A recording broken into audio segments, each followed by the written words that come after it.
Before we get into any of this, just look at this mountain. 29,000 feet, about 6 million years old. It watched the first human walk upright. It watched every empire rise and fall. And the people who actually lived near it, they had a name for it. The name that meant something, that actually said something. But in 1865, a group of British men in London decided they knew better. They called it the Mount Everest. And here's the part I can't get over.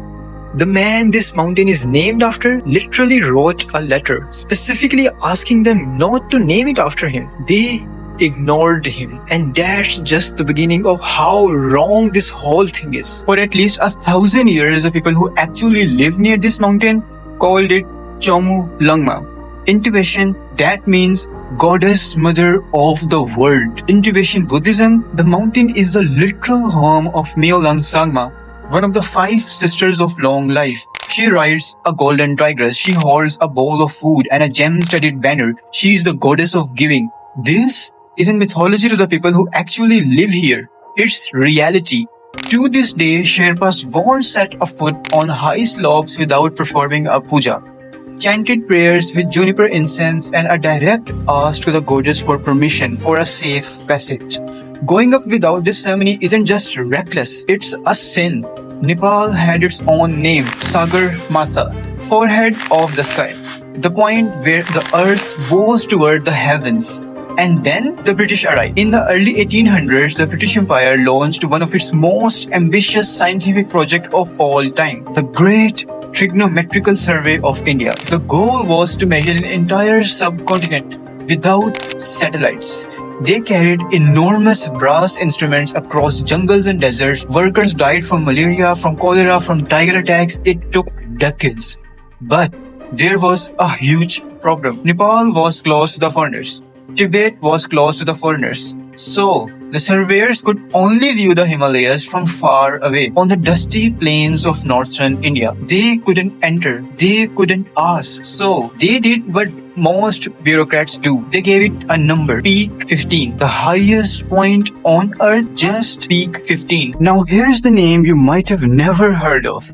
Radhanath Shikdar, a Bengali mathematician working in a crammed office in Dehradun in 1852. Radhanath spent years unscrambling triangulation data taken from 6 different survey stations across India. He had to manually calculate the curvature of the earth, the refraction of light through the atmosphere, even the slight gravitational pull of the mountains themselves. And somewhere in all those numbers, something revealed itself. Peak 15 was not just another mountain. It was the highest point on earth. His calculation, 29,002 feet. Modern instruments say 29,032 feet. Not bad for a guy using brass instruments from the plains. Now, the famous story goes that Shikdar burst into his supervisor's office and shouted, "Sir, I have discovered the highest mountain in the world." Historians aren't sure he actually said those exact words, but let me tell you something. He should have, because this man, this Bengali mathematician working in an office, he found Everest, Radhanath Shikdar, and almost nobody knows his name. So now, it's 1856, the Surveyor General of India, a man named Andrew Waugh, submits a paper to the Royal Geographical Society in London. He wants to officially name the peak 15.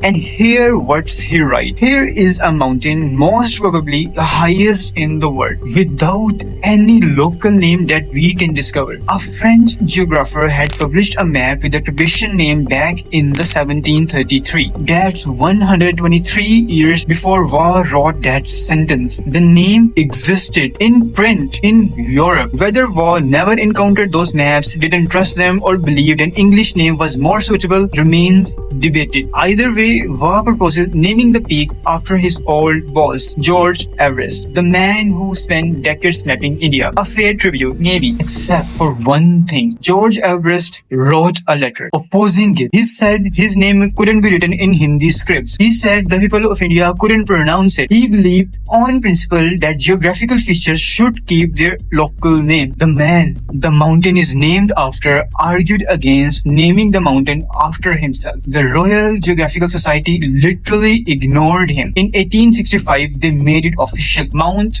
Everest. Oh, And one more thing, George Everest pronounced his own name Everest, not Everest, and almost nobody says the colonial name correctly. Today, the mountain officially has three names: Everest, Chonglangma, Sagarnatha. But only one was backed by an empire. The other two didn't stand a chance.